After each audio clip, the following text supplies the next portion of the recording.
Hey, who'd you talk to? Pretty sure I know. What's going on? Pretty sure I do. Thank you for joining us for another night of Legit Paranormal News brought to you by legitpodcast.com. It is January 13th, 2023. I will not make an attempt for the Math Geeks. I am King Michael. I am Dreamy David Barr. Cyn Shrader Hill Author. Machine Mandy. And now for today's top story. Now, David, before we get into the top story. I knew you were going to do that. Oh, all right.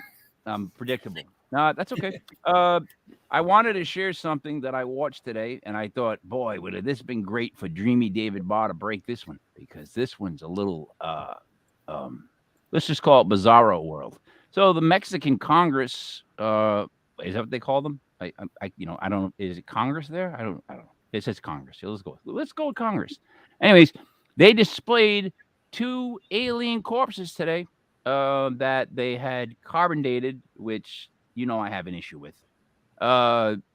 There's weird things I don't believe, and I still can't believe that a cruise ship can float. Anyways, they displayed 2 alien corpses that were said to be 1,000 years old. So all right, now let's not put us like that, because then we won't see the bottom, but we might see the little aliens. They could do it nice like this. Here we go. Son seres no humanos que no son parte de nuestra evolución terrestre y que después de desaparecer no hay una evolución posterior. De acuerdo a la Universidad Nacional Autónoma de México, quien realizó los análisis de carbono 14, estos seres tienen alrededor de 1000 años de antigüedad. Es decir, no se trata de seres que fueron recuperados en naves, que son estrellamientos, sino son seres que estaban sepultados en minas de diatomea, tierra de diatomea. La diatomea es una alga fosilizada con 17 millones de antigüedad, es fitoplancton que abundaba en aquel tiempo y al desaparecer se fosilizó. All right, let's start with the basic fact first. I don't know what he's saying, and I don't mean I can't read the captions. I mean, did you keep up with the captions? Like plankton? What was he? I just want to hear him say phytoplankton again. I want to rerun this. I want to rerun this because this is broke everywhere. Son seres no humanos que no son parte de nuestra evolución terrestre y que después de desaparecer no hay una evolución posterior. De acuerdo a la Universidad Nacional Autónoma de México, quien realizó los análisis de carbono 14, estos seres tienen alrededor de 1000 años de antigüedad. Es decir, no se trata de seres que fueron recuperados en naves que son estrellamientos. What does that mean? What does that mean? They were covered in birds that are crashing? I think it's a crappy translation, and it's supposed to say like UFO crashes. Ah, Maybe. like birds meaning Or- like ships, planes. Yeah, like flying things. Ah, now I'm with you. Because I'm like, how the frig you find that at Mandy? Does that fit in a bird? I'll tell you what, this has got to be one big bird. Yeah. Dave, the ostrich. Sino son seres que estaban sepultados en minas de diatomea, tierra de All right. diatomea. La Stop. Dave, diatomaceous. I'm going to guess that's what it is. I know, right? Diatom is a bug. Like, come on now. 10 toms, 10, what's that? Myoecious earth. I guess that's the time. And I then don't know. I've heard of dichotomous Earth, but not diatomaceous Earth. Yeah. And what's a diatom? I don't know. I'm gonna look it up. All right, you should do that if I play this. diatomea es una alga fosilizada con 17 millones de antigüedad. Es fitoplancton. Cyn, Phytoplankton, yes, Right. which is very small. So, And he's this saying civilized 17 million years ago, back when it was phytoplankton. or civilized was 17, or which was abundant. Maybe is he saying they lived off phytoplankton? Because isn't that what marine life plants? live off of? like a plant. In other Yeah, I words, think that's what whales. Like Is it? Yeah, spiders. marine Whales eat phytoplanktons. all right, but how's the food 17 million years old? And he's not that old. They don't predate him 17 million years ago. So I don't. Is that how No, much they- they consumed? Didn't they date them as over 1,000 years old? Did I see that in the beginning? Right. I've always seen something like that. Well, Maybe they found the phytoplankton in its stomach somehow.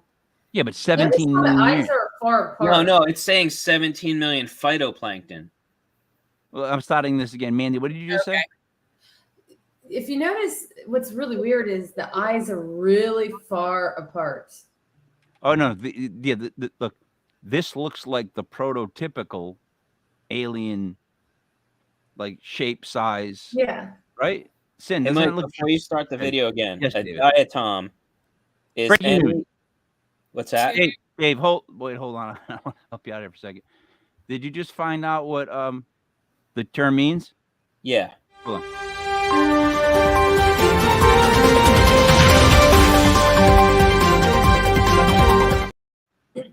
I'm Or Dreamy it is- David Barr, and this is breaking news. A diatom is any of numerous microscopic, unicellular, marine, or freshwater algae of the phylum Chrysophyta, having cell walls containing silica. Thanks for making it more confusing, Dave. Adding more words I don't know. So they're microscopic unicellular algae that live in freshwater or saltwater. Oh, so they date back 14 million years, right? That Is or what this they're saying? thing consumed like 17 million of them. I don't know what he's really trying to say. All right, last time I want to see it again because this is Son seres no humanos que no son parte de nuestra evolución terrestre y que después de desaparecer no hay una evolución posterior.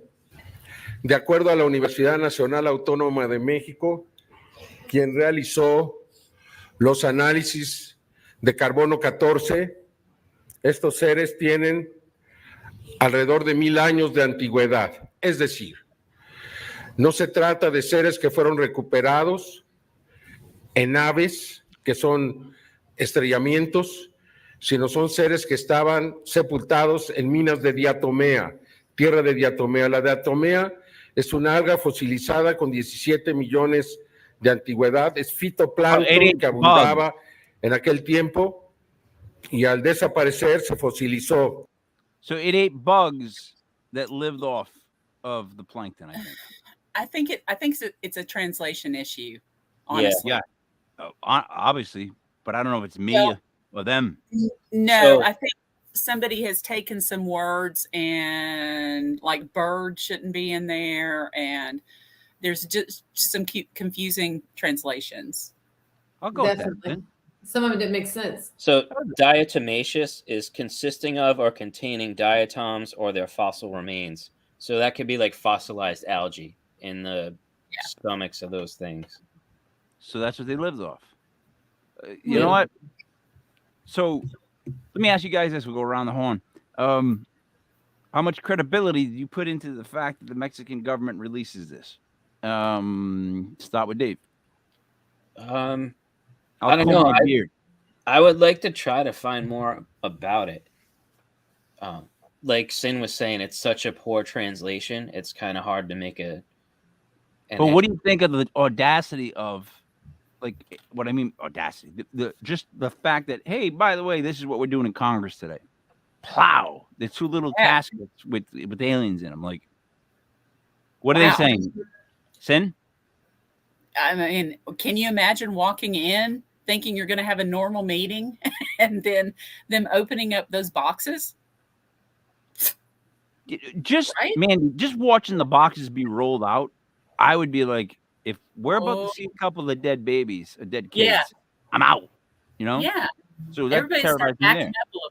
They look more like the creepy dolls that Cyn talks about They actually than aliens. maybe like a petrified version of Gizmo and the Gremlins. I can investigate them caskets. They just walk in. I saw Cyn, Gremlins 3 is supposed to come out this December. Stop it. No, Yeah. stop it. Yes. I am so excited. Dave, Yeah. please let me know the day of the release so I can stay home. I want to see it. Gremlins 3. Now, It's all right. Steven Spielberg's involved in this one, though. Ooh. All right. Hulk Hogan was involved in the second one. That's how bad it The got. second one was trash. I don't even consider that Yeah. a Gremlins You know movie. what? I don't even remember the second one. It was the one in the skyscraper. It was the one where halfway through the movie they broke the fourth wall and basically told you it was a movie. Like I hate movies that do that. Don't do that to me. I know it's a movie. Make me try to believe. All right, Dave. Before I kick it over to you, a couple quick facts. All right. There are 293 ways to make change for $1. Rubber bands will last much longer when they are refrigerated. The Grand Theft Auto franchise has lawsuits that total over $1 billion. A dime has 118 ridges on its edge. The Pokemon Rhydon was the first to ever be created, which many people believe it to be Bulbasaur. That's a geek thing. Me and Dave will talk later. Super Mario Land was the most popular game on the Game Boy during its release. Here's one. Cyn, the dot over an I or a J. What is it called? Oh, don't a dot. Nope. Mandy, the dot over an I or a A J. divot? Is it a divot? No. Sorry.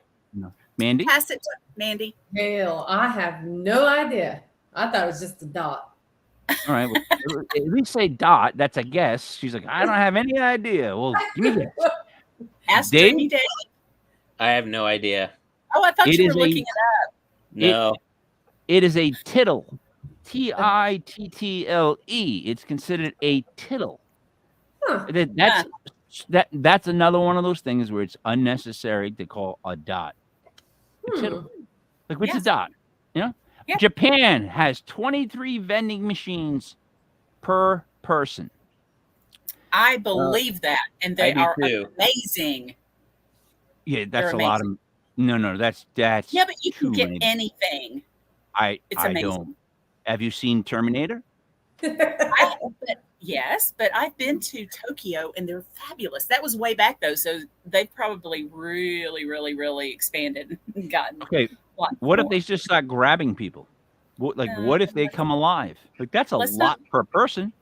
Let's not Like talk about I Maximum couldn't fight. Overdrive? I couldn't fight 23. I could not fight 23 vending machines. I'd get killed. They go. You ever guys the Happy Days episode, the Malachi Crunch? I would be like,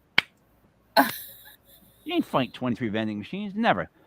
I'm sorry, David. You can continue with your story. I'll leave you with that. By the Before way, I get started, tittle. the thing that piqued my interest about Gremlins 3 is the subtitle is Curse of the Mogwai. Oh, Ooh. oh no! Yeah. That's Do nice. Mongolites have a curse? Oh God, yeah, they do. You can't feed them after Those midnight. are the You rules. Can't get them wet. Those are the rules. That's also Yeah. a curse. Ah, If I Is it couldn't a drop curse? water, if I couldn't drop water on myself or eat after midnight, first off, I become a gremlin. I could not do that. But my point is, if that was the case, that's a curse, dude. I don't consider that a pleasure. Oh, it's great that I can't eat at midnight. Don't get me wet. Like, Obviously, the people who wrote Gremlins have never been to Haven Brothers at 2 a.m. after a show at like Club Babyhead or Lupo's or the Strand or the so Met. what he's talking about is in the Providence downtown area, right, where all the major rock clubs were. Okay, there was a little diner thing that was on wheels, but it never moved. Okay, and they were open to like what 3, 4. I don't even Probably know. 4. Yeah. So I would frequent that with gentleman Dave, the other guy in my band, on a regular basis to the point where we did it almost every night. It just was bad. And the thing about them was they never cleaned the grill, like the what do you want to call it? Never cleaned it, and that's what gave the flavor. But Exactly. but it was the worst burgers you could ever eat. Like for your intestines, the minute you swallowed it, it was like they were punching you from the inside. And I had this thing with the woman where I figured out like one of her sales gimmicks. So I would do it every night. And Dave, maybe you know this. Can I have 2 cheeseburgers? You want the double? Yeah. No, 2 cheeseburgers. I swear to you, it was Groundhog Day, and it was like I liked it. Then I started to really get upset that she keeps doing it, and then eventually I loved it. You know what I mean? Like I would be like I would do it on purpose. Can I have 2 cheeseburgers? And I'd wait. You want the double? No, ma'am. 2 cheeseburgers. And then Dave would say, "Can I get 2 fully loaded extra onions?" And I'm like, Ugh. "God damn!" And Dave, At 3 in the morning. Yeah. Cyn, I had a friend, the same friend, Dave. We were seniors in high school, and we screwed around to the point where we had to get over a 90 on the final exam to get a C to pass, or D plus, something like that, like a C, I think. And we went across the street to get breakfast at 9:05. We had to be in like 8:05. We had to be at 8:15. You understand something? Back when I was in high school, there's no video cameras, video phones, none of that stuff. So we ruled that place by like an iron fist. We really did. But it's 9:05, and I'm like, we're getting. He still hasn't gotten his breakfast, and I'm like, we gotta go. We gotta go. He's like, I want to eat. He got the what was called All American, and it was 3 pancakes with blueberries, strawberries, and something white was the cream. Right? It was 3. I want to say it's 8:07, and his plate finally hits the table. I'm like, dude, we have to be across the street into that class by 8:15. She's locking us out, which is what she told us. You ever watch somebody eat so fast that you get upset? Yeah. Do you know what I mean? Like it changes your whole paradigm on life. Like you're like, I saw somebody go like, I'm going. Whoa! I wanted to say like, whoa. Stop. We finished at 8:12 and barely made it into the class for 8:15. Wow. Now, Dave, here's a side note. That's the first time that David and I studied for something in my entire high school career. That is a fact. That's the first time I've ever studied, ever. And so did Dave. And Dave got like a 91, and I got like a 98. We crushed it. It was so great because I'm like, I wasn't happy with the accomplishment. I was just happy that Dave finished all that stuff so fast. I was like more relieved that we got to take the test than actually the result of the test. I was like, because I didn't think, look, you put 3 pancakes in front of me, give me about 10 minutes, then about 10 minutes. Yeah, savor. David, I'm gonna go back to Haven Brothers real quick because I just remember my friend ordering a steak sandwich. It came on plain white bread with mayo. yeah, oh yeah, Ew. dude, the burgers would bleed through the buns, like what they. You know what I mean by that? That grease would go through the buns, and like we would sit on the steps because it was near what, like the state, the town, city, Town whatever. hall or something like that. Yeah. And the best part was And see, here's where I get the difference. If you're a guy and you're not worried about drunk guys walking around bothering you, like you look unapproachable, because Dave's what, like 6'5". Me and Dave were just sitting there. We would sit on the steps and eat our food and just watch Providence at its best or worst, depending on who you are. Right, Dave? The people there would Right. like like if you saw a clown walk up, there's no shock in your face. You You're didn't going, question it. yeah. Clown. And if somebody came with a flaming hoop, and I'm being serious, you'd be like, "That's a pretty cool hoop. I like that hoop." No, it was the most. It's where everybody met, the mecca of bizarre. Again, Dave, don't take me back to Haven All right. Brothers. Well, since we're on the topic of near-death experiences, True. we're going to talk about, or NDEs, Segue. we're going to talk about neuropathologist Dr. Peter Cummings. He was convinced that all aspects of consciousness, including NDEs, could be explained by science until he had an NDE himself. According to the Epic Times, It changed his paradigm. That's two. yes. That's two, Yes. Cyn. Write it down. Yep, I'm counting.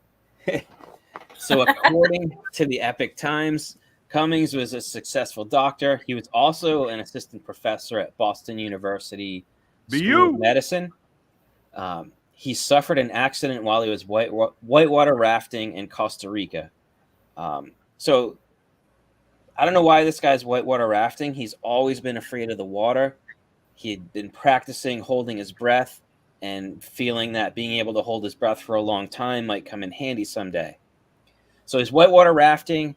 The raft he was in flips over, finds himself in the water, and he starts thinking, I'm going to drown, and he's having all these fears. He's struggling to stay afloat. And then he just experienced this calm moment of acceptance.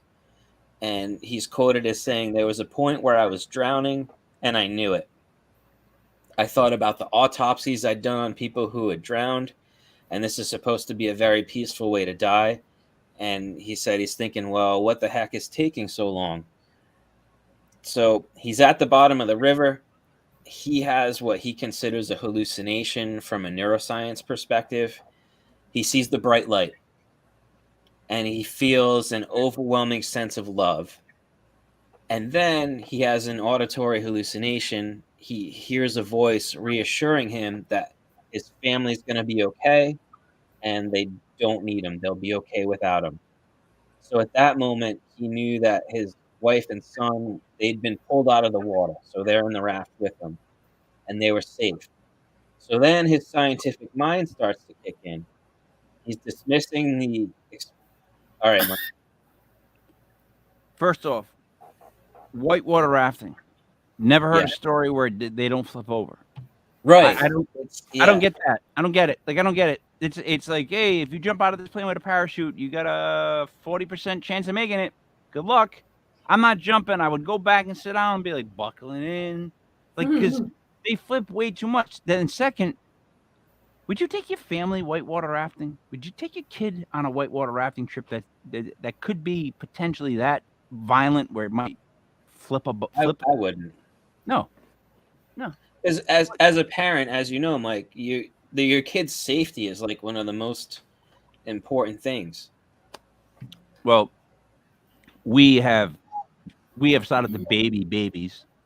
We're too safe. Like it became too safe. Like you gotta let them fall and bump something. Like I was at a preschool recently. They bubble wrap the kids now, like mummies. What?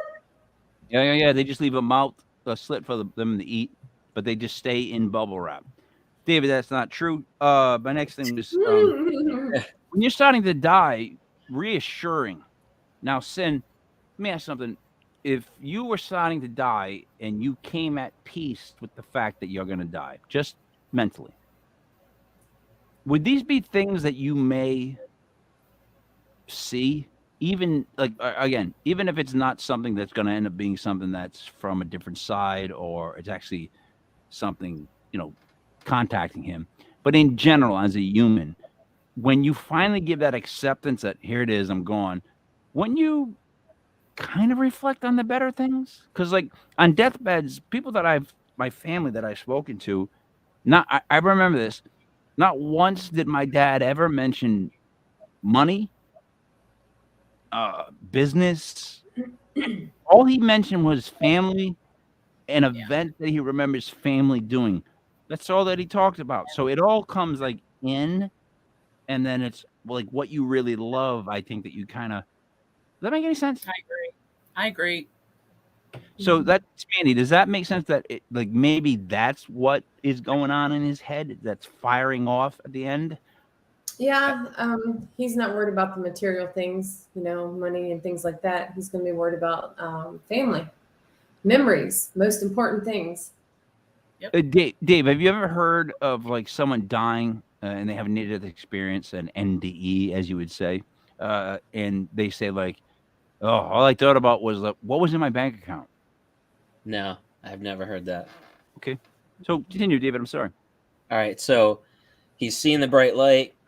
He's feeling that overwhelming sense of love, and he hears this voice telling him that his family's okay. So he's figuring them pulled out of the water. Then his scientific mind kicks in.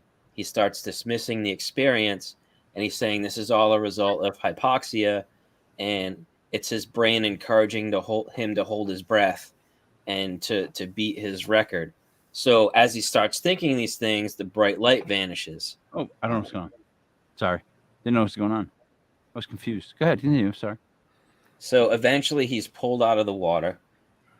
He discovers that his heart stopped during all of this. And according to his Apple Watch, it recorded 8 minutes of no heart rate. Wow. Wow. 8?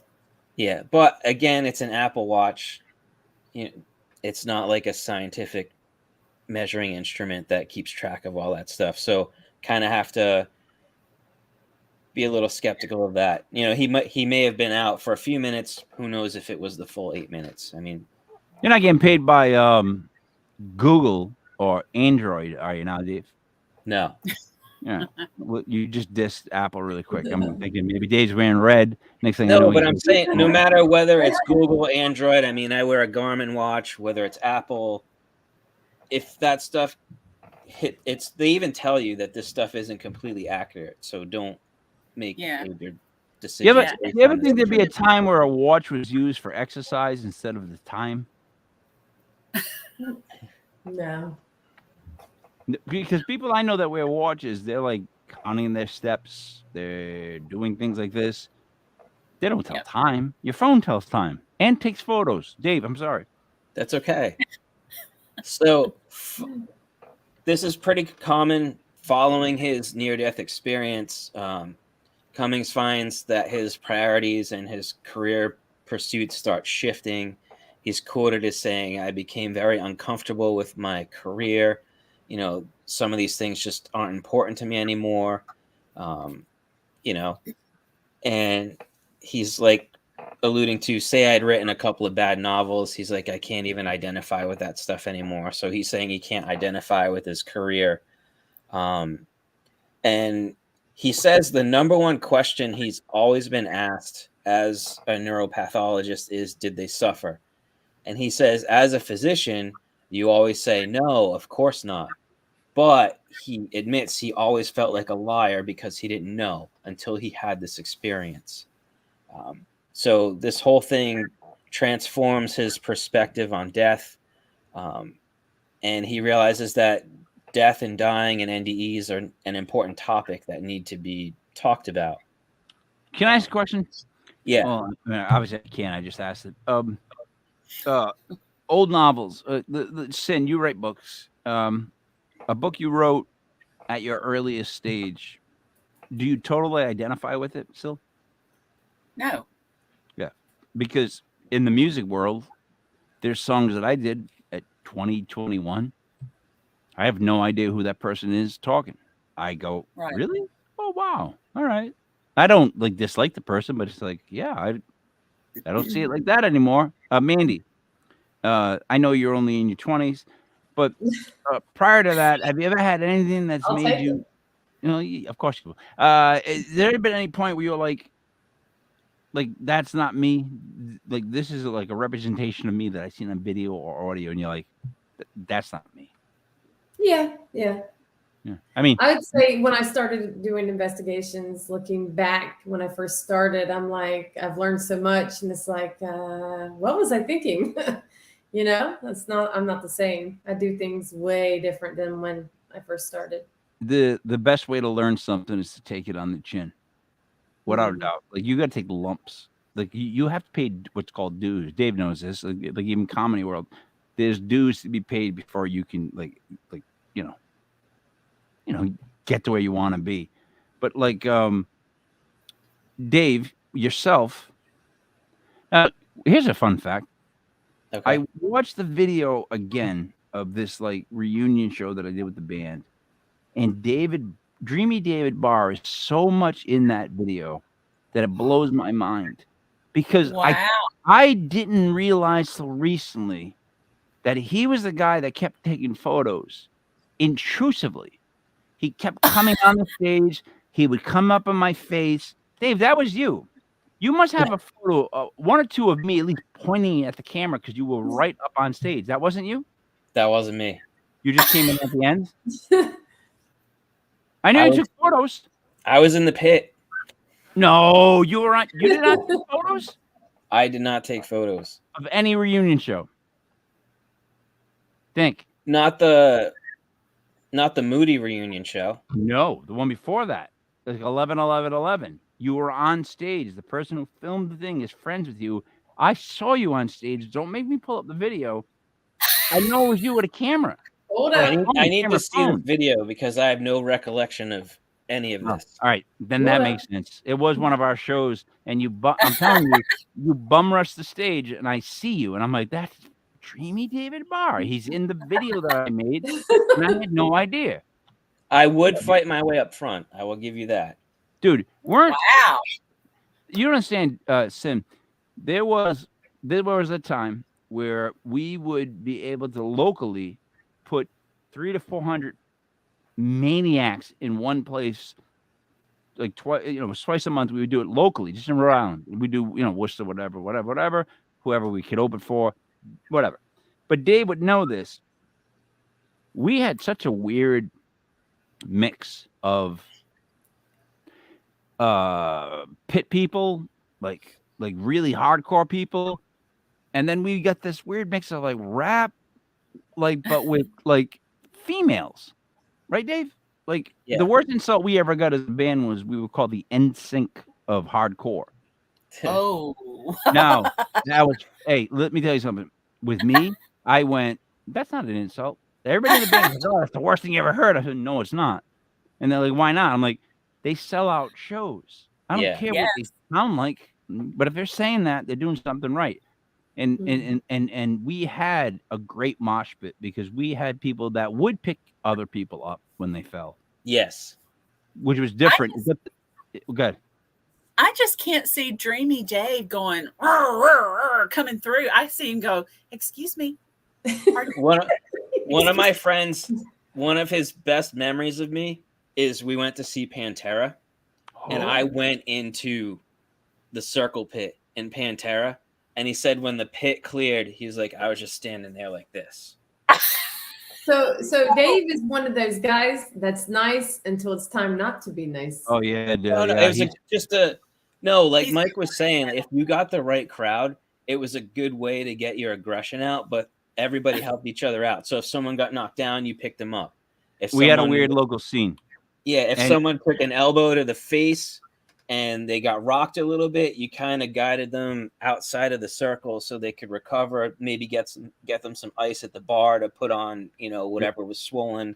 Like we all watched out for each other. We all cared for each other if you had the right crowd. My issue always was that while I'm on stage and we're doing the shows and I would see a girl, like, in other words, women would come more to the front and they would try to stand up in the first line. Dave, you know this. We'd have like a first line because they thought they were safe. And every now and then you see one of them catch an elbow or something like that. And it was just like, dude, I would almost like want to stop the song because I'm like, you see what you just did? It was just absolute mayhem. But it was fun. Like people would get drunk, they became friends. Like when 300 or 400 people, believe it or not, show up at one place a couple times a month, they get to know all each other. They Yeah. kind of know who's the douche, like who's the guy that's going to push you from behind in the pit. The worst Yeah. thing in the pit was if you're in the middle and someone comes up and bang, they hit you in the middle of the back, or they, you know what I mean? They cheap shot you.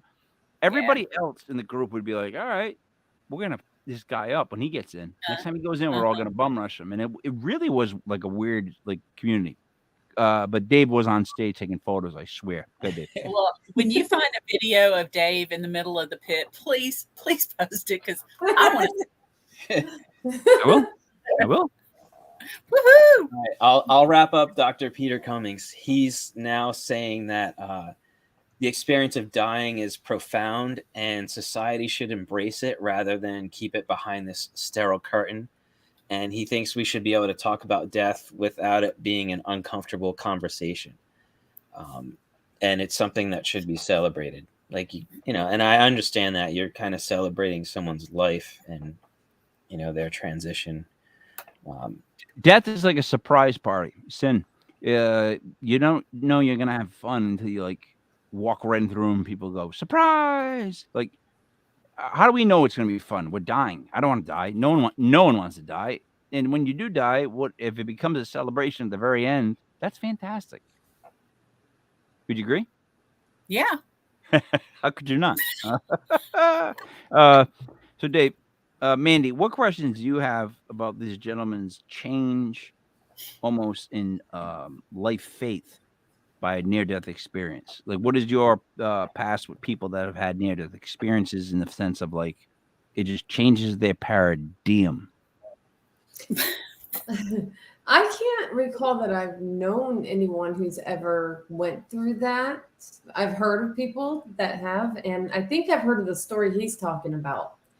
I think this guy was meant to go through this so he could experience it to tell people. And, you know, it's almost like he said, he kind of felt bad because he felt like he was lying to the people when he would tell them that they were okay when they were going through that. Well, he experienced it, so now he can actually tell the truth, you know? I think he was meant to go through it. Cyn, I'm going to ask you this then. Meant to go through. How much do you, and this is a tough question to ask you, but I'll put you on the spot. How much of life do you think you're meant to go through compared to free choice? Oh. Yeah. Oh. Well, I can honestly say if I could go back to age 17, knowing what I know now, I would fix every single thing because I messed up a lot. All right. I don't agree with that. I'll tell you why. I don't agree with that. Well, I do. I do. Right. Have the mess ups led to good things? After a while, but the mess ups, when they messed up, were horrible situations. Yeah. Okay. But looking back, knowing what I know, I get what you're saying, but I still want to change it because that was a lot of crap. Mandy, I'll ask you this. See, I've had events in my life where when I pull myself out of the forest and I can just look down on it, like I can actually point to where deaths that I've mourned have led to positivity. And if that didn't happen like that, there would have been none of this. So it's like, maybe it all is meant to be, but I still believe there's some free choice. What are your thoughts? Yeah, I think there is some, like you said, free choice. But I get what she's saying too, because it's such a painful thing that you go through sometimes with relationships and, you know, all these hard obstacles. And, you know, you gotta, I mean, to me, I never looked at it like I would now. I looked at it like how Cyn looks at it. Like if I could go back, I would fix this problem, that problem.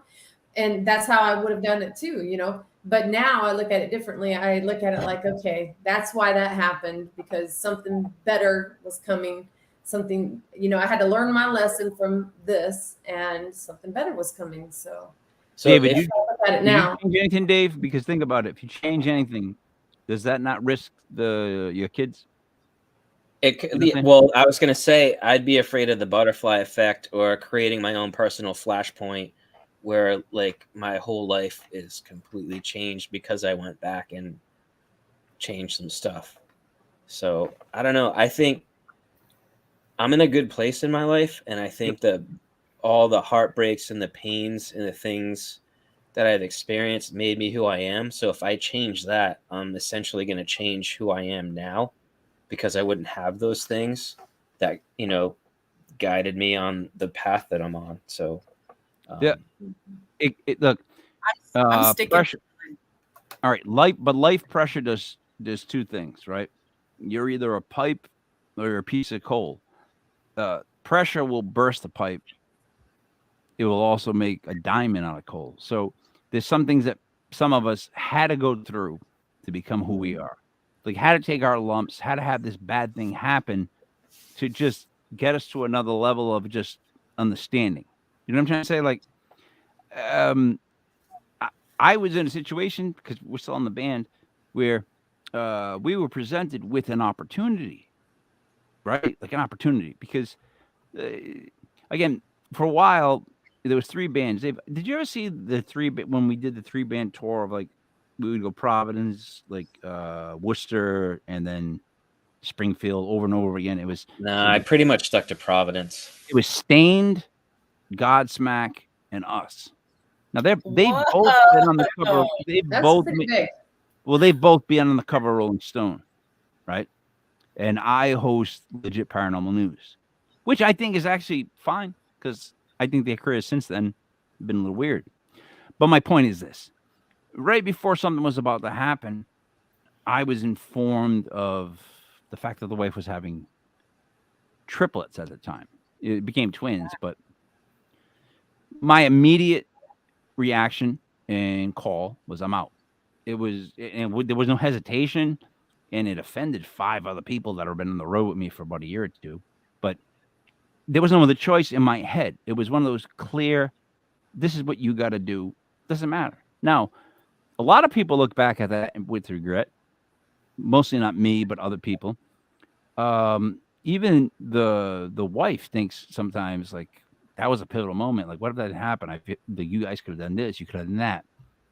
And it's like, I'm so much more happy with what I have now in my kids than anything that I can think of being, like, maybe famous or rich could bring me. Like, I'll take the kids.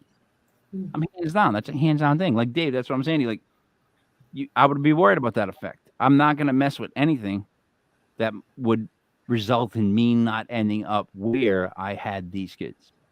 I think it would be absolutely tempting, but me personally, I wouldn't go back and change stuff. But I could see why people would. You know what I would change? I was friends with Marty O'Brien, a bass player that's played forever. And while I was in Las Vegas on a bachelor party, Marty was actually in town. He was the bass player of Tommy Lee's solo band. And he was hanging with Tommy Lee in Vegas. And I didn't bother to hook up with them and party with Tommy Lee in Vegas.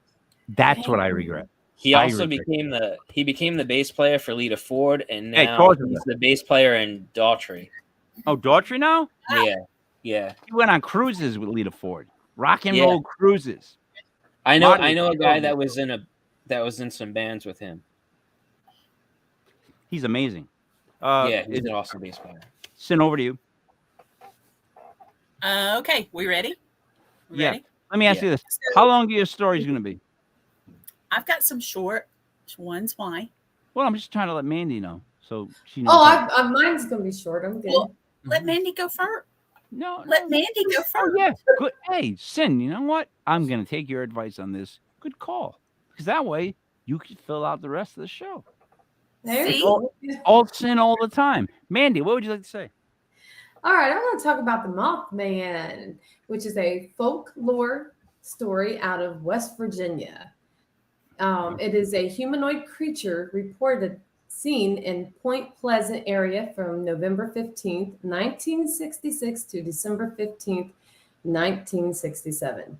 The first newspaper report was published in Point Pleasant Register dated November 16th, 1966, titled "Couples See Man-Sized Bird." creature, or something. The national press soon picked up the reports and helped spread the story across the United States. The source of the legend is believed to have originated from the sightings out of the migration sandhill cranes of herons. The creature was introduced to a wider audience by Gray Baker in 1974 and was later publicized by John Keel in his 1975 book, The Mothman Prophecies, claiming that there were paranormal events related to the sightings and a connection to the collapse of the Silver Bridge. The book was later adapted into back in 2002, a film starring Richard Gere. Oh, Richard Gere. Yes. Pretty Woman. Soldier and a Gentleman, something like that. Yes. Officer and a Officer and gentleman. Gentleman. That's a handsome guy. I mean, Yes, he Yeah, I'm going to agree with you. but all gerbil jokes aside, yeah. But the Yeah. Mothman, there's questions on this Mothman. Like people think it could be tied to the paranormal, and then you got Area 51. There's just all kinds of stuff floating around with this Mothman. let me ask you this. What did he represent when he showed up? That someone was going to die. Am I correct? Yes, it's almost like he was like the angel of death or something to me, coming to warn everyone. Which would Not look like just a to Mothman. Yeah, What? but not just to kill people. It was like for mass destruction, like that bridge collapse and things like that. So not just killing people, but So destruction. Dave, you have a too. pen? You have a pen? Do I have a pen? Write down. Do not invite Mothman to any of your gatherings. Gotcha. Yeah, that's There was a probably- bunker. There is these tunnels. I heard about. These people have actually went and investigated these tunnels where this Mothman has been seen. For some reason, there's these bunkers, and he's been seen there. Still in doesn't- that area. Yeah. Yes. Yeah. And they believed there was a story on it, and these people believed that the Mothman, or whatever they said it was the Mothman, but who knows, had attached to them, followed them back to their home, and was doing all kinds of crazy things in their home. I mean, I believe they even had on their mirror, something was written out in Mothman or something like this. It was crazy, the stuff that they went through after they left that bunker. All right. First off, Mothman is my problem. So my issue with Mothman is not him. It's the fact that you can take any animal, slap it on man, and somebody's seen it in some part of the woods. Now, Mothman has some credibility because there's been multiple reportings of it. Could be Butterfly Man, just not a pretty butterfly, right? Do we know if he molts? Ooh, Do we know I'm that? so anything excited! about I'm that? molting. I mean, have Gilbert. we heard? I don't know. I think it was like a one-time thing. To me, it was a one-time thing. He was seen. He came to do what he set out to do, and that was it. He was there for a year, right? Like that There's year. reports of people saying he was seen a lot more than once, but I don't know. I only read up on the one about the bridge collapsing and the reports of the couple that seen him. But I'm And- saying from 66 to 67, right?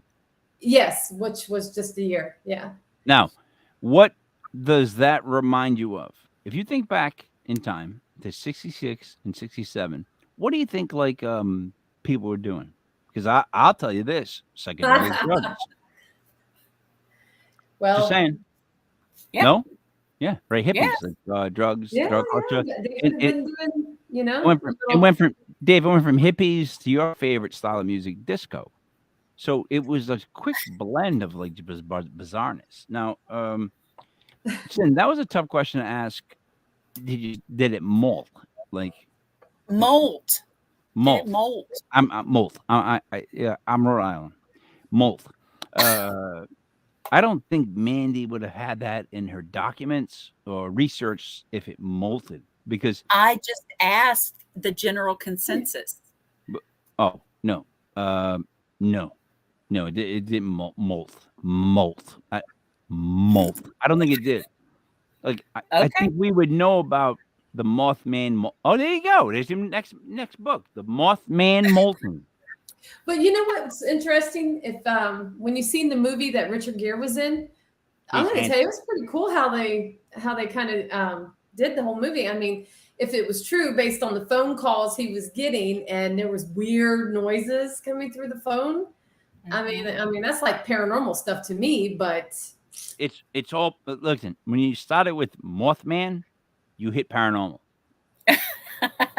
you already entered that group, but you jumped into that pit of paranormal when you lead off with Mothman, right? Well, some believe he's it's paranormal, or he's a cryptid, or there's just all kinds of different stories you hear that people are calling the Mothman. Until someday they figure out that everything's connected, and we're like, what the Christ? This all exists? And they're like, yeah, it's all part of one thing. And that's going to blow everyone's minds. Now, Cyn, before you lead on with your story, I recently found my Lonnie Anderson signed black and white 8x10. Nice. You guys, I don't know if you know this. I am a huge Burt Reynolds fan. No. / Tom Selleck. No. Yeah, I respect handsome. No. I respect handsome. Richard Gere, handsome. I could say that. Yeah. I feel fine about myself, my sexuality. I know who I am. It's just handsome. I was at a movie theater with Gentleman Dave watching Legends of the Fall. There's a scene where Brad Pitt chops wood, pulls the axe back, and his blonde hair goes back. And I know this sounds strange, but I turned to my friend Dave and I said, "That's handsome." He's like, "Yeah, that's handsome." And we just acknowledged it. It was fine because, like, of course, that's handsome. I don't know why I'm going on a handsome rage, but my point is, I don't either. My Lonnie Anderson photo, and I'm a big fan of Burt Reynolds. Plus, she's not handsome. She's beautiful. She's more than beautiful. And did you watch so I posted the game show that I was on. Yes. I wish. Oh yeah. I wish the clip had been clearer. Yes, me too. All of it. Yeah. Me too. Mandy didn't know who I was. I know. She didn't know who I was. Blew my mind because there's only one other person she could have thought I was, and that was my brother Ray. Now he looks similar to me, but he's got curly hair and he's like 5'7".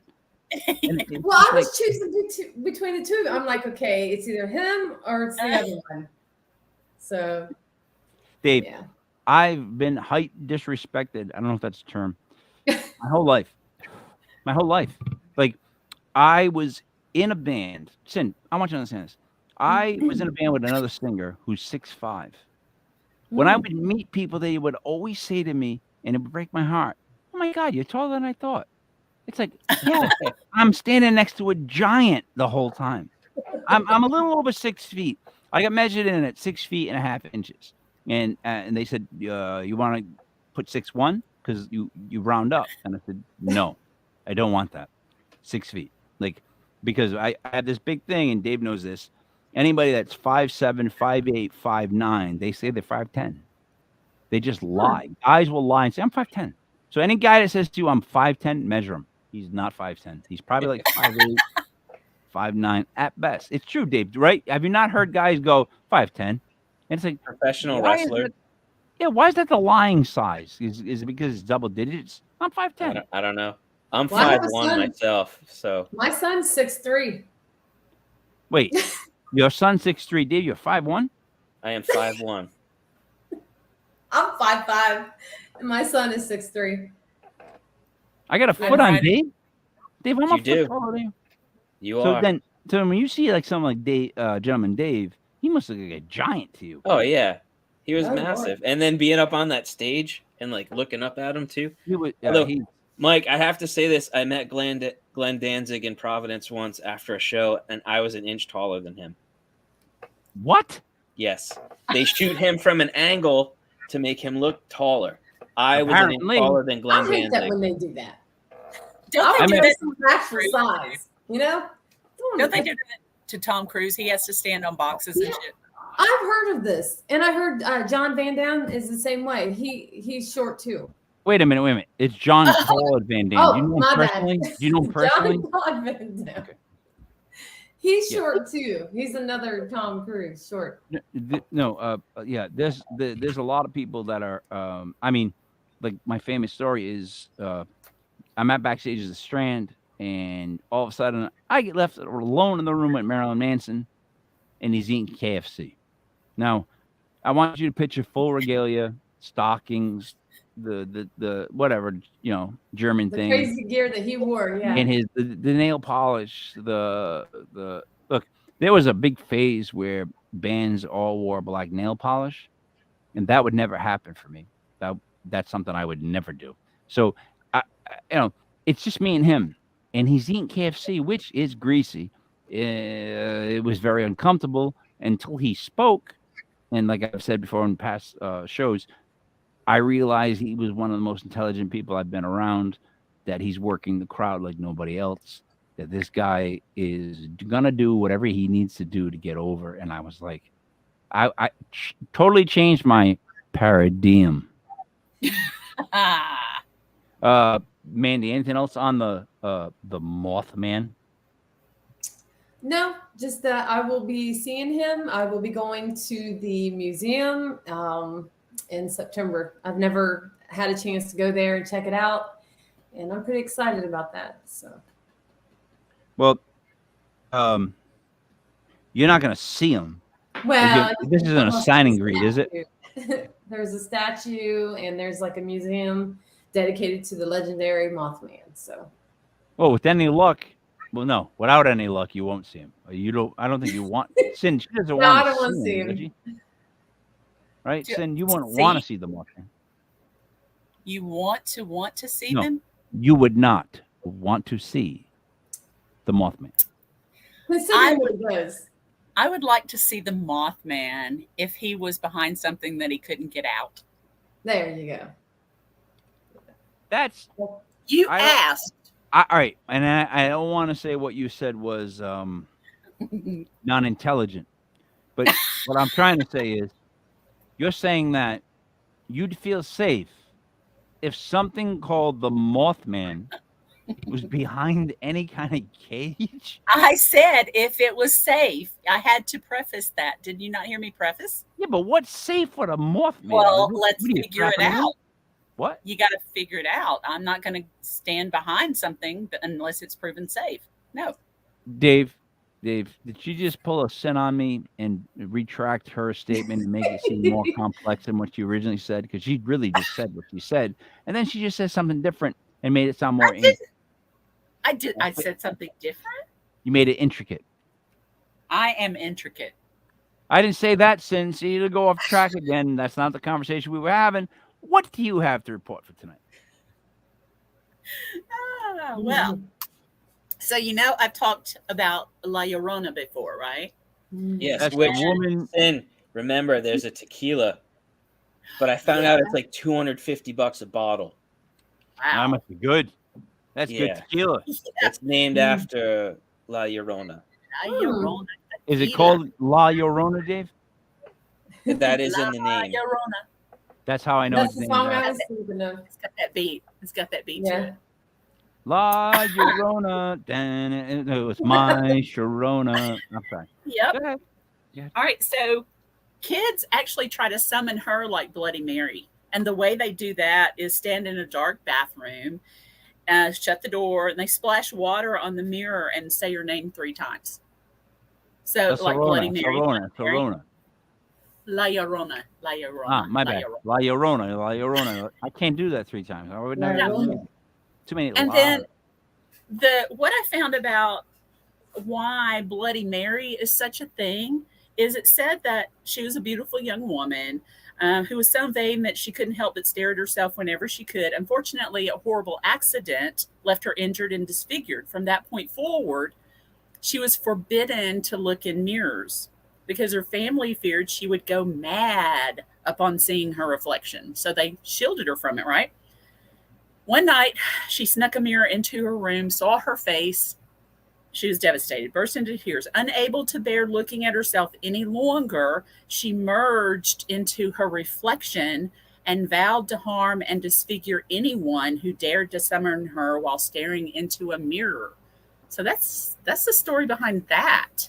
Hmm. All right. Favorite breakfast drink. So I thank her for that.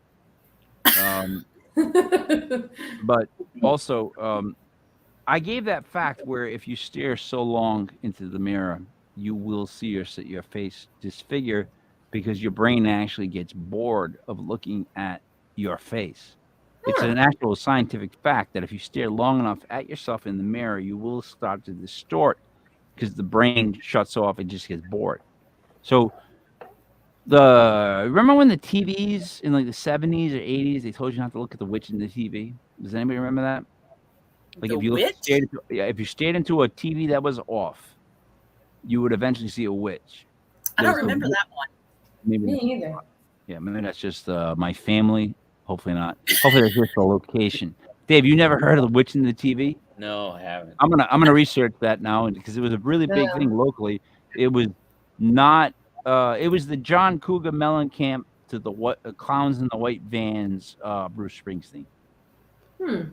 which makes no sense to any of you. But what I'm trying to say is it was like a little below how bad we were scared about the clowns in the white van in the New England area. Like you were told two things: watch out for a white van; it's full of clowns, and watch out for people that pull up and have you come up to the car window and they're nude.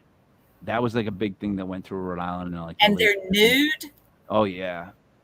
Yeah, there was I remember there was like a letter the school had to send home to my mom Wow. about that. I think that was all over. Yeah. I Well, think that was everywhere. A couple years before COVID, we had a resurgence in the clowns in the white van. There was one of those going around. Were they naked too? No, they were clowns. No, they Okay. just killed clowns in a van that would put little kids in there and kill them. And that was I don't know if it's based on a fact or not, but it was literally in a schoolyard. That's all people talked about. Like if you see a white van, you would run. We were Oh, programmed wow. to run after. Well, a there's white a van. scary movie out called Killer Clowns. You Killer ever clowns seen from Killer outer Clowns? space. Yeah. But is it scary or is it funny? Because it's kind of funny. I thought it was creepy and scary a little bit. Dave, I laughed. You? I was more amused than scared myself. Yeah. Like when they turned people into cotton candy and then jammed silly straw into them. Or the popcorn gun and the popcorn like came to life and like All right, attacked people. Cyn, I think Yes. I just proved my point that it's more funny than what Mandy says when Dave said popcorn gun. I think so. Yeah. Okay, yeah, The Omen. Did it have a popcorn gun? No, it did not. Mandy, I rest my case. I'm sorry. Next story. Okay, so La Pisadera. In Brazil, a tall, skinny woman with long yellow fingernails and red eyes creeps along the rooftops and watches families inside their homes while they eat dinner. When they fall asleep on a full stomach, she sneaks into their bedroom, sits on their chest so they can't move, and watches them as they panic. So, what does that sound like? An Oprah diet. No, my friend's Filipino and they have the hag who would sit on your chest and suffocate you. Yes. Yeah. But she So- added full stomach. There's Full something stomach. else that's called too, where like where you can't wake up, your body's like Sleep Sleep paralysis. yes, sleep Yes. paralysis. That's That's exactly what that reminds me of. Yeah. exactly. Yeah, but Okay. adding the full stomach makes me think Oprah was in on that diet. Oprah, for the record, if we're all counting, has done like a different diet, once every year and a half, 2 years, for her whole career. She's done maybe over 13 to 15 diets. I think I have to look it up. It's in like the teens. Which I beg the question, I don't want to look why it up. would you trust Oprah to give you a diet after she's been through 17 of them that she's trying to sell you on to begin with? Like at what point you stop trying to kick the football from Lucy, Dave? What? No? Another one? Really? Oh, this is the one that's going to work? Okay. I'm sorry, Cyn. Do I have time for three little ones? Go right ahead. Okay. So Popobawa, that's Swahili for batwing. All So right. you say. Yes. In the Tasmanian island of Pimba in the Indian Ocean. It can change shape, a bat sometimes, a human form at others. It prefers to come out at night, but some say they have seen it during the day. It's indiscriminate in its targets, but in a common retelling, it prefers males. So the spirit sexually assaults men. So Okay. we're safe, Cyn. Okay. Does So- it hone in on handsome men? Oh, I would well, say yeah. Yeah, but I think it would be picky if it's going to go through all that trouble. Well, better it did go- say indiscriminate on targets. So no Burt Thank Reynolds. So it's a daytime Dracula. Or night. It comes mostly at night, but some have seen it during the day, they say. You know, I have heard that we are to podcast news as Count Chocula is to vampires. Oh. No, that was a Wow. compliment. That was a compliment. It was coming from Okay. somebody that likes chocolate. Sid, go ahead, continue. Okay. Going to Japan now. Uh-oh. Hanaka-san. No. Hanaka-san. Hanaka-san. That's her name, Thank you. right? Bless you. In Japan, if you go into the girls' bathroom on the third floor of a building in the school, if there's a school that has 3 floors and you go up to that one, walk to the third stall, knock 3 times, call her name, open the stall door, and find a little girl with a bob haircut and red skirt. Depending on which part of Japan you live in, she may have a bloody hand and grab you, or be a lizard that devours you. She has been trapped there for 70 plus years when during World War II, while she was using the bathroom, a bomb fell on top of the building, collapsing the building on top of her. Wait a minute. Mandy, have you ever entered a restroom and wanted to summon a little girl to accompany you in the restroom? No. Of course not. So I don't understand this. This is like Japan. Don't just say Japan as an excuse. Well, I mean, it is. Because there's another little girl in Japan, too, that I'm about to tell you about. But what I'm saying is, what woman goes in the bathroom and says, I'm going to summon somebody to bother me while I use the restroom? Like, this is one of those things where it's just like, what, an occult thing? Like, you go up there with Right. friends and you try to summon, again, Dave. They were bored with Bloody Mary and La Llorona. La Llorona. So they got just bored, and you're saying, and they were like, let's summon something else that's creepy. Hanako-san, Hanaka-san, Hanaka-san. Candyman. You're welcome. You're welcome. I don't know where we're at with speaking a language. I'm not sure it's English. I think it was different. That was yeah. What's the next creature we're worried about, Cyn? Then the last one I have is Kashima Reiko. She's another young girl. She was said to have been cut in half by a train. Oh. Now, her disfigured spirit inhabits bathrooms as well. She asks children who enter the stalls where her legs are. The legend goes that if she's not satisfied with your answer that the kid gives, she'll rip off their legs. Get the out of here with that story. That one's ridiculous. Listen, you know what I find interesting though is all these stories a couple of the stories have to do with mirrors. Yep. In the paranormal field, we believe that mirrors are said to be portals, and water is a kinetic energy source to spirit. So I find that interesting and weird at the same time that they're using these bathrooms, portal, the water is energy source. I don't know. I find it interesting, being a sexist, that it's usually women that are appearing that seem to be like with long fingernails and haunting and on your roof. they're in the bathroom and all this stuff. Don't Dave, forget would you? about the Candyman. No, But yeah, Batwing- and the we don't know Batwing what. And chooses- Mothman, it's not like we've ever grabbed them and lift them upside down to like identify his sex, so we don't really know if it's a woman. We gotta balance this out with like stories about like Spring Heeled Jack and stuff like that. Yeah, it seems like I love women are the fall I love it. person for way too many stories, right? Any kind of legend, any kind of thing like that, it's always a woman's fault. Like, it goes that way a Oh. bit much, no? Oh. Well, Mm. I'm going to find some that say it's all the guy's fault next time. Hmm. Yeah, well, dig deep because as far as history goes, they wrote it. Men wrote the history. So, You are so correct. I You know are so this. correct. Yes. I could tell it in the readings. Like Uh, it's like women were the downfall. I mean, you go back to the original story, and a woman is the downfall of all civilization because she wanted an apple. Like yeah. from the very beginning, you guys are the fall guy.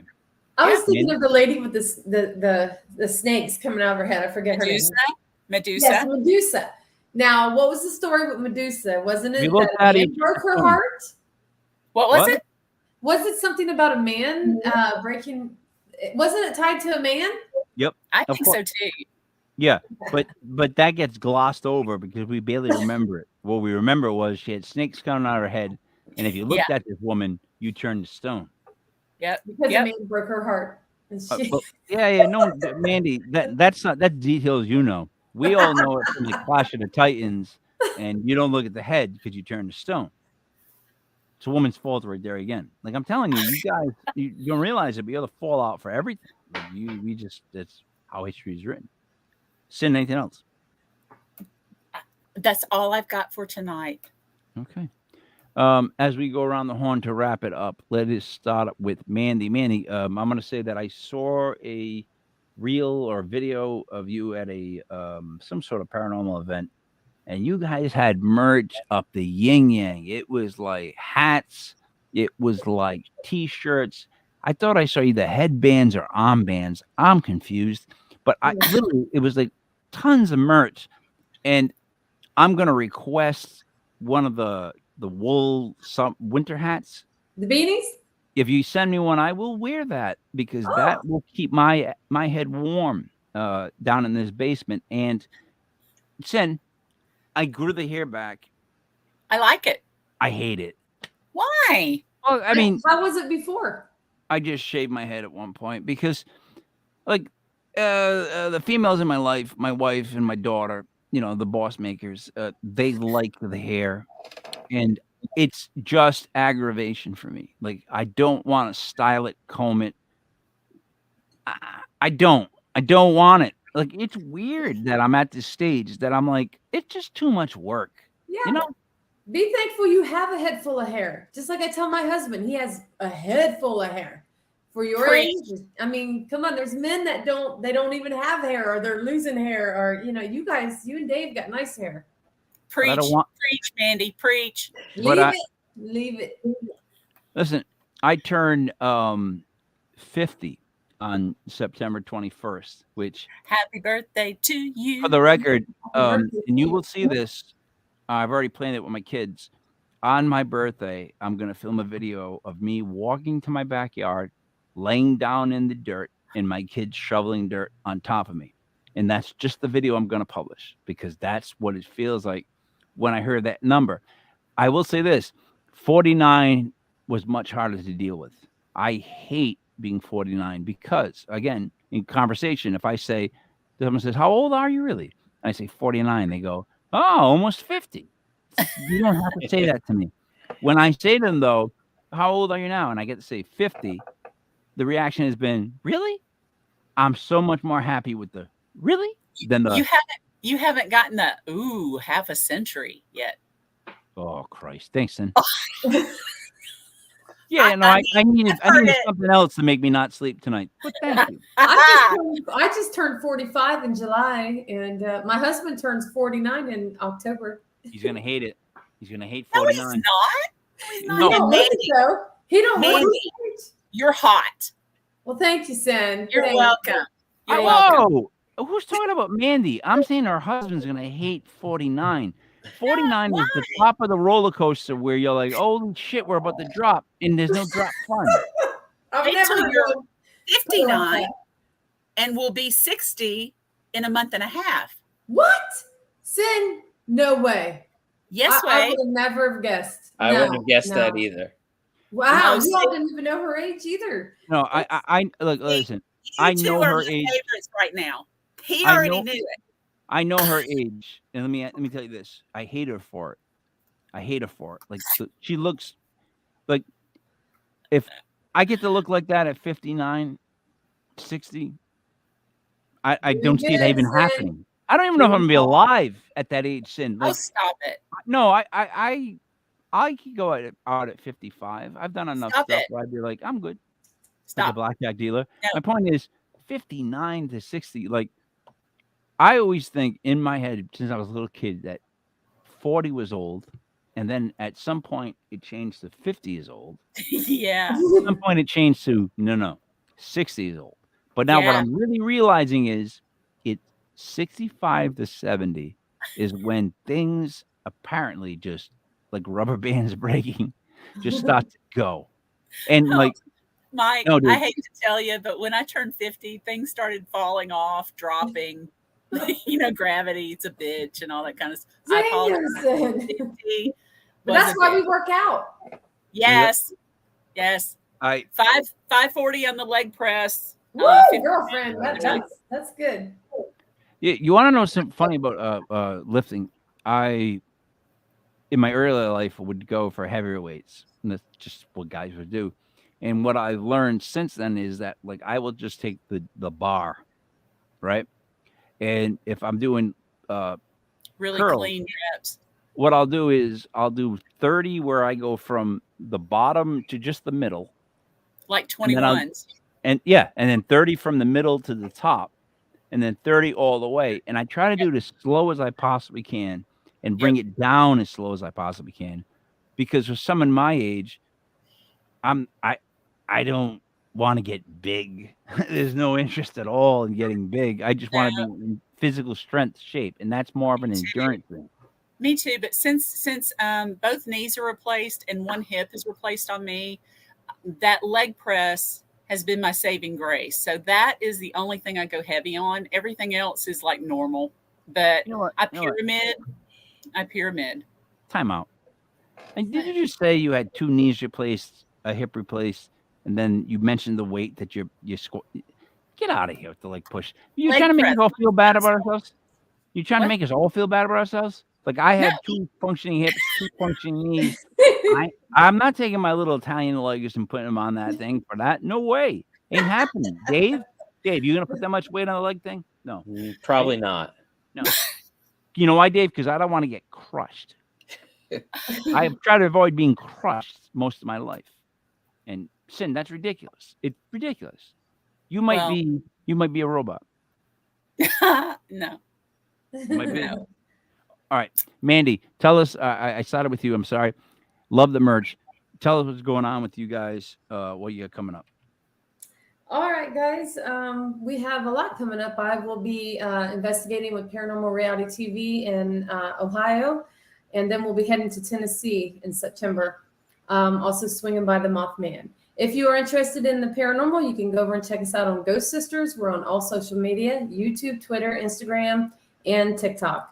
And you can also follow me on Intuitive Medium Mandy if you're interested in a mediumship reading. I got a question for you. Mhm. All your social media. Tell me why, as a normal person, not that I am, why I would want to watch your social media. Because this has been a question I've been having with a couple of people about what the point is of social media. And I'm being dead serious. Like, Well, because if they're interested in the paranormal, we go live. So you're seeing it live. You get to watch it live at that time if you catch us when we're live, So it's just interesting. You wouldn't say it's your award-winning personality. You'd say it's just being live. No, okay. I want to say, well, my sisters and I were pretty fun to watch. Yeah, you are. We are pretty comical. Okay, if you want you want a little comedy mixed in with the paranormal and getting scared, and come watch us, because you're gonna get it all.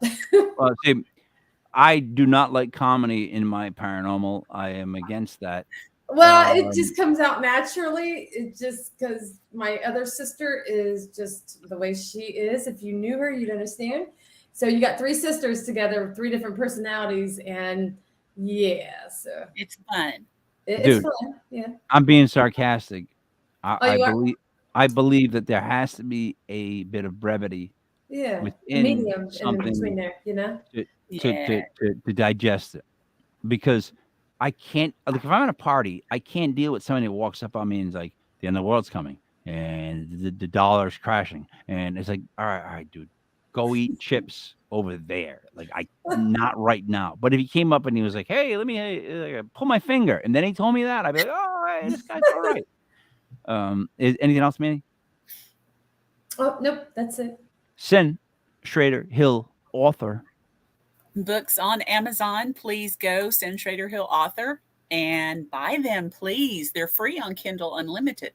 I will be at Tennessee Haunts and Legends Expo in Nashville on the 21st of October. I'll have my books there. Please, please, please come by and say hello. Let me know what your favorite episode of Legit Paranormal News has been so far, please. And let's see, tomorrow is heavy day, legs, so somebody meet me at the gym. I did legs today. Okay. You're excused. I got 15,000 steps in today. Wow. It's a watch. I don't use a watch. I use it as my step counter. I called that. Dave, what would you like to say? Any upcoming tours? I know you're doing that, the cover band. I'm very excited for you. Neil Diamond and Billy Joel are tough to combine, but I think if anybody could pull it off, it'd be you. Billy Diamond. What? Great name. We're coming to the paranormal. No. Great name. I don't know, I'm like a hermit compared to like the rest of you. Like, you have kids, young kids. I got kids. I got a job. I got no books. I got a social media I don't really interact with. I don't know. I don't even like checking my email anymore. You want to know the truth, Dave? I'm a recluse. Want to know the What truth? can I say? That's the fast track to becoming famous. The less they know about you, the more they're going to want to know about you. The less you give them, the more they're going to want. If they can find me, I will teach them how to dream. Yeah, you can teach how to dream. That's I like it. I don't have anything like that in my arsenal. I can't tell anybody like that. Like, I'll help you dream. Ain't gonna happen. So yes, you should probably start a. You ever read the old school Italian dream books, where you would, like, your nana would, like, flip through this old gigantic page, and you tell her what you dreamt about, and she would look it up and tell you what all it means. the symbols, all the symbols. Yeah. Dave, you have No, see, I was always taught to throw those things in the trash and keep it. Really? Yeah, because you are the only one who has the final say on what your dreams mean. So no one really has the right to tell you that this means that, this means this. The best thing to do, keep a dream journal. That becomes your personal dream dictionary, because you see recurring people, places, and things. You see themes. You start to figure out your own symbols and what that stuff means to you. So I always highly recommend that to people. Keep a dream journal. I can't believe you can wake up and then have the ability to write something down. I wake up and I can barely make it to the couch. Like, but that's the thing. Like, couch. We don't even have to write it anymore. You can, you have an audio recorder on your phone. You have speech to text. Like, you can speak it to your phone and have it type it out. You might have to fix a couple typos, whatever. No, I get the technology. You're just not being old and waking up. Like, I can barely make it. Cyn, I'm not trying to say, like, back me up. But I can barely make it to the couch. And the first 20 minutes of conversation with me when I wake up is going to be garbage. You're not going to get an answer. You're going to get grunts. I can barely even speak. That's my whole point. I wish I had the ability to wake up and go, oh, oh, let me write that down. Oh, let me remember what I said. But it's all about like, oh my God, how long do I have to lay here before I can have coffee? And do you guys have seen me in a meeting before, in like before late Yeah. afternoon? Oh, I know. And it wasn't pretty, was it? No. Yeah. No. I was intimidated, and I don't get intimidated very often, but I was like, I'm gonna stop asking her questions. Because I think at one point you did one of these like rock star legendly moves, like you were like you waved us off by looking away. Like, you just say like, listen, Yeah, none of this. I do remember doing that. I do Yeah, like, remember. none of this. I don't want to answer none of this. And I was like, Yeah, because I let's wasn't avoid awake. sin. Yeah. Mandy, do you wake up like and you just wake up and you're like, there's a rooster and you're like, hey, here we go, my day. Hey. Or did you go through the same thing? Well, I wake up and Be honest. go straight making coffee. First thing I head right to the kitchen and I get the coffee going and I feed my dogs. I take my dogs out, come back in and get my coffee. See, But you're happy in the morning, aren't you? yeah, that's Yes, dude. I wish I was you. I wish I was you. I wish I was you because listen, I have to wake up, wish I could make coffee, but I don't have the energy. I have to lay down on a couch for about 30 minutes till I have pain from past surgeries go away. And I have a dog that will get up off the other couch, come and sniff me to see if I'm ready to get up. And then if I don't move the blanket over my head, he'll go back and lay down. And then eventually when I take off the blanket every morning of my life at like 8, quarter of 8, I get mauled. He jumps up on the couch and mauls me and kisses me to the point where it's like enough. Like, I love him, but like he's too big. His head is too heavy, and he's just like intrusive. Like, you know what I mean? It would be considered assault based on what he does to me because I'm going, stop it. Like you never hear me going, hey, this is great. It's always die. All right, buddy, knock it off. All right, knock it off. Like he's just one of those dogs. But so we have tomorrow. There is no Into the Legit Darkness tonight. Rini is on a vacation of sorts. That's why I let us go long. Tomorrow we have Legit Paranormal Clips. I don't know if Paranormal 101 will be after it because we may be moving that now that we're reorganizing the roster. I mean, we're reorganizing the whole social media, which is going to be phenomenal because now we'll finally be able to interact with people, and it doesn't have to be me because I may be one of the worst interactors.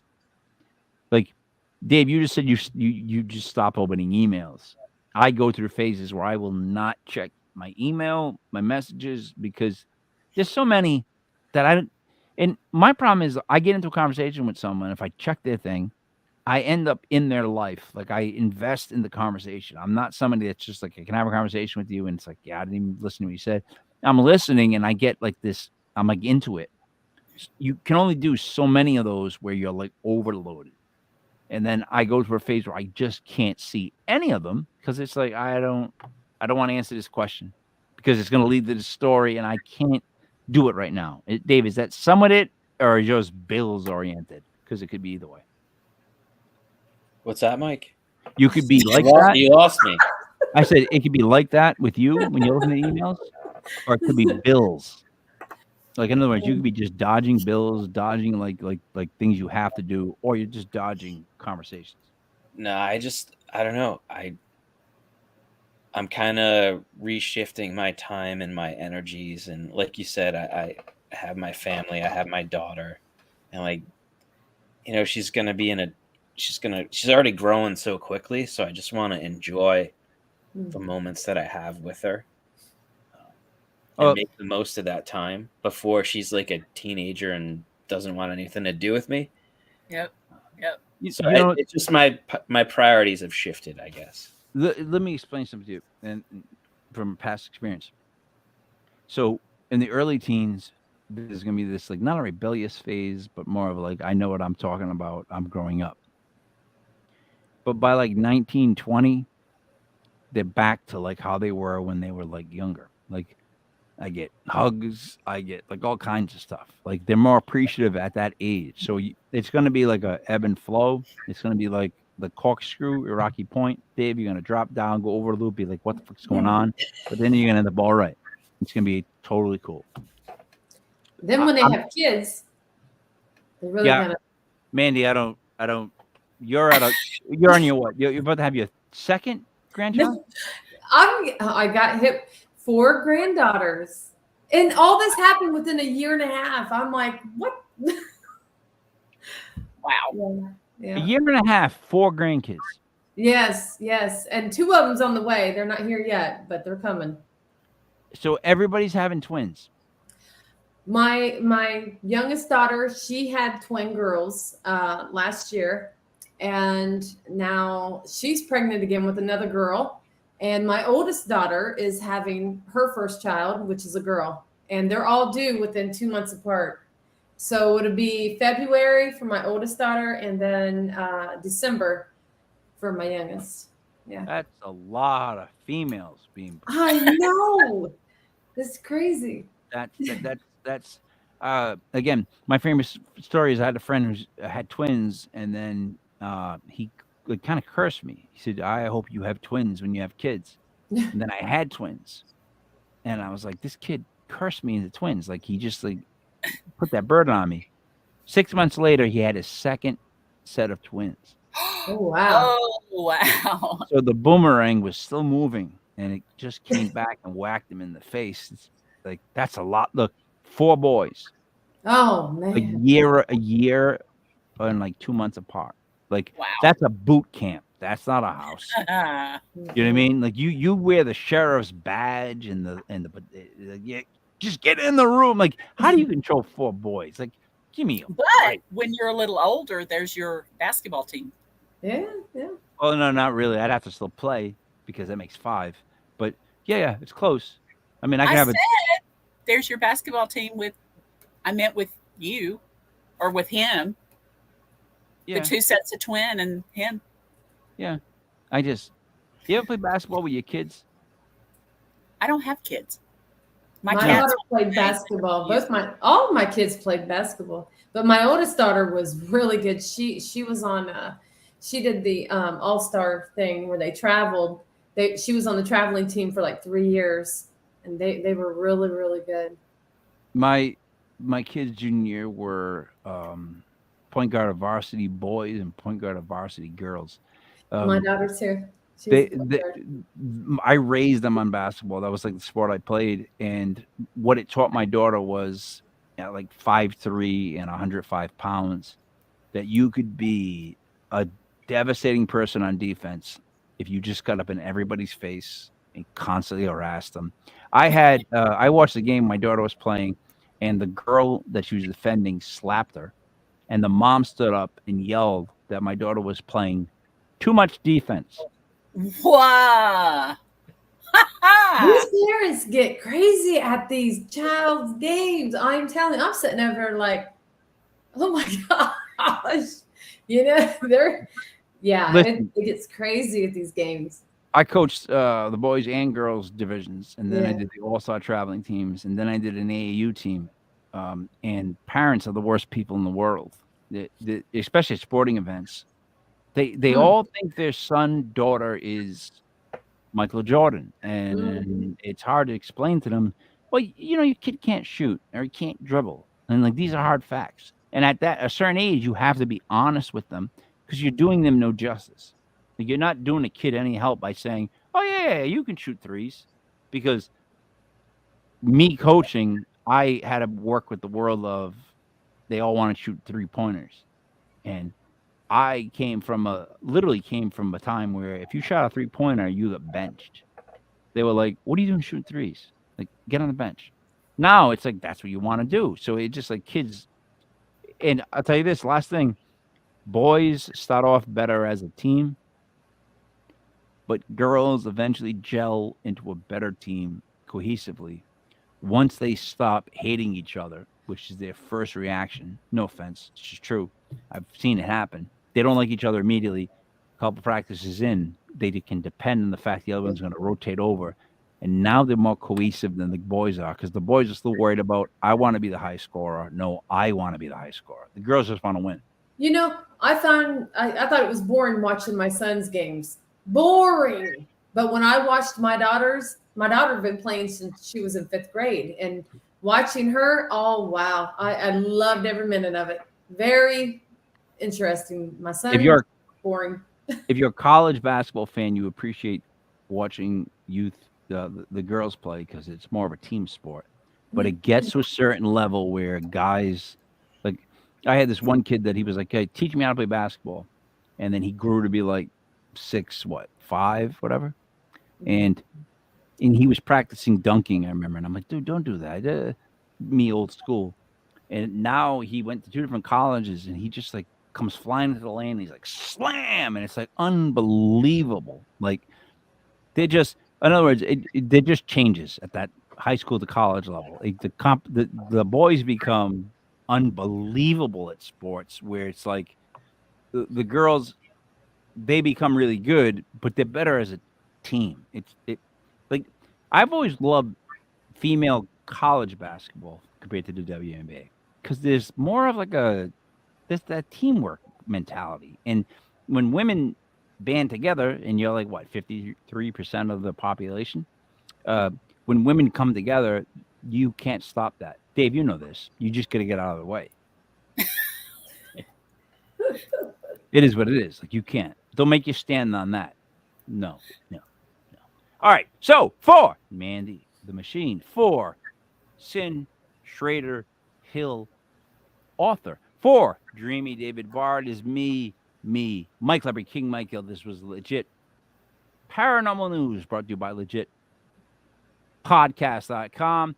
We'll see you tomorrow night for Legit Paranormal Clips at 8:05. Thank you for watching, guys. Thank you for being here.